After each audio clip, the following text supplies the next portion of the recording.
রসুন 1 কিলো,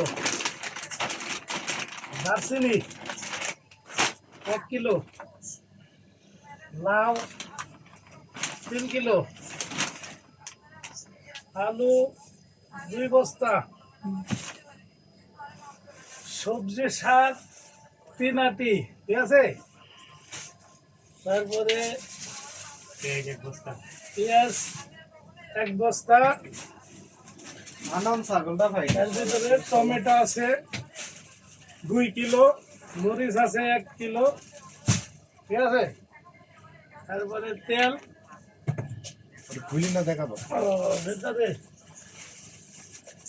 এটাও তো পেঁয়াজ, আর 1 বস্তা পেঁয়াজ। পেঁয়াজ কত করে দিলাম? এটা দেখান যাবে না, এটা মরিচ আছে, ঠিক আছে।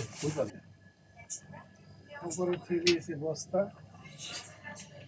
এইটা মাছ দেখাই তুমি, মাছ কার্টন ভরি মাছ, কার্টনের ভিতরে প্যাকেট। আজকের মাছ খুব সুন্দর মাছ। আজকে সেই মাছ, কার্টন মাছ। তাহলে বাজার সব ঠিক আছে না? এটাও ঠিক আছে। 1 মাসের বাজার করে নিয়েছেন না? মাংস খাসির বহুত বাজার করেছেন। বাংলাদেশের আজ 20,000 টাকা শেষ। আহারে।